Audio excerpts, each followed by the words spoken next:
In the early 20th century, the world was engulfed in a conflict unprecedented in scale and devastation, World War I.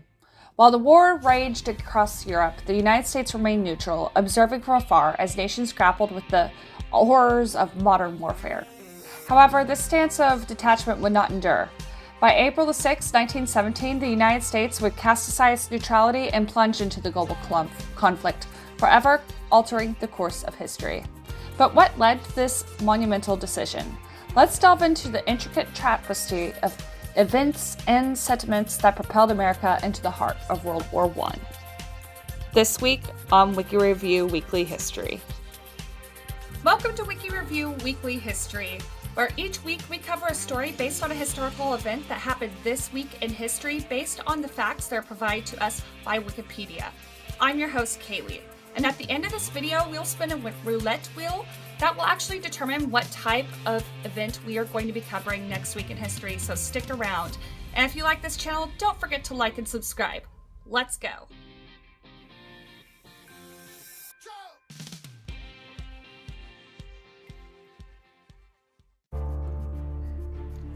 At the war's outset in 1914, the American populace was deeply divided. Many citizens, influenced by the nation's foundational principles and the vast Atlantic separating them from what was the European battlegrounds, it favored neutrality. This sentiment was particularly strong among the Irish, German, and Scandinavian Americans, as well as religious leaders and women who viewed the conflict as a distant European affair. Yet beneath this veneer of impartiality, undercurrents of bias flowed. Reports of German autocracies in Belgium and the sinking of civilian vessels such as the RMS Lusitania in 1915 began to sour American perceptions of the German Empire, casting it increasingly as the aggressor in the eyes of the public. Now, while the United States professed neutrality, its economic actions painted a different picture. American banks extended substantial loans to Allied powers, Britain and France, and funds that were predominantly used to purchase munitions, raw materials, and foodstuffs from the US and Canada. This financial symbiosis was not only bolstered the Allied war effort, but also intertwined American economic interest within an Allied victory. Now, President Woodrow Wilson, despite his anti-war platform that he had during the 1916 election, authorized a shipbuilding program to strengthen the U.S. Navy, signaling a subtle yet significant shift towards preparedness. I don't know if you could hear that on the recording, but something is like going on outside that's extremely loud. How very strange. But yeah, anyway, tangent there. Let's go back to America. Then came the tipping point of the unrestricted submarine warfare and the Zimmermann telegram. By 1917, the war's dynamics had evolved dramatically. The German Empire, aiming to cripple Britain's supply lines, resumed unrestricted submarine warfare, targeting any vessel that approached British waters, including those under neutral flags. This aggressive strategy led to the sinking of several American merchant ships, inflaming public outrage and eroding the pillars of neutrality. Compounding this was the interception of the Zimmermann telegram, a secret communication from Germany to Mexico proposing a military alliance against the United States with promises of reclaiming lost territories in Texas, New Mexico, and Arizona. The exposure of this proposal further galvanized American sentiment against Germany.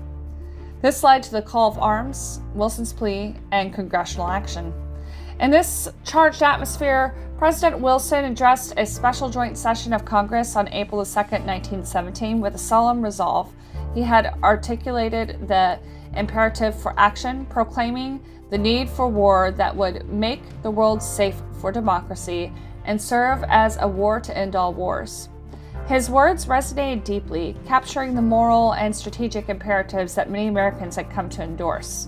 4 days later, on April 6, Congress declared war on Germany, marking the United States' official entry into World War I. Now came the mobilization impact as the U.S. entered. Following the declaration, the United States embarked on a monumental mobilization effort. Over 4.7 million military personnel were assembled, with more than 2 million deployed to the Western Front under the command of General John J. Pershing. American troops participated in 13 official campaigns, contributing significantly to the eventual Allied victory.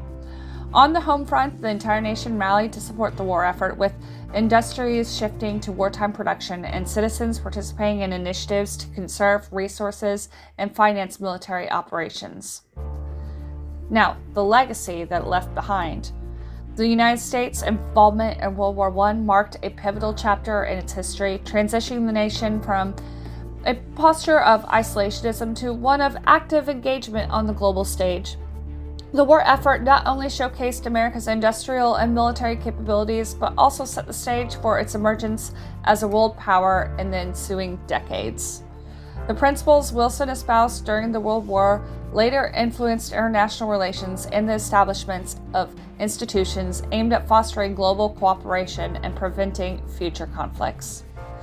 The journey of the United States from neutrality to its participation in World War I is a complex narrative woven with threads of economic interest, public sentiment, and geopolitical strategies.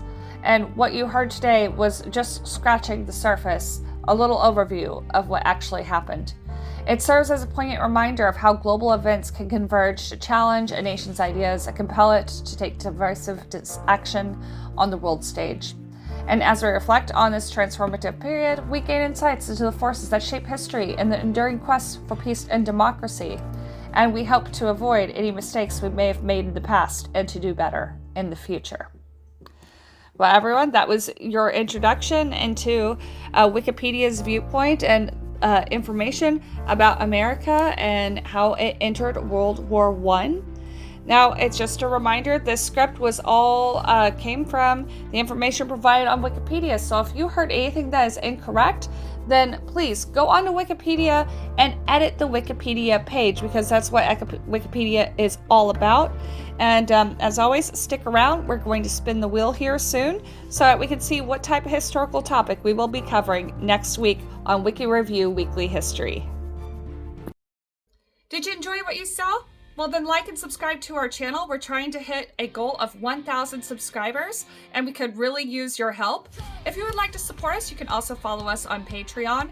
And if you would like to support me, my name's Kaylee Spivey. I'm a visual and performing artist, and I sell my work with original art and actually with some prints on my online store on Shopify. I will have the links and descriptions to those all in the show notes, which are in the comment section or the description of this video.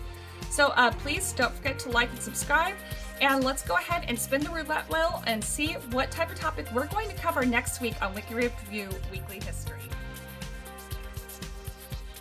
Let's see what next week's topic is going to be.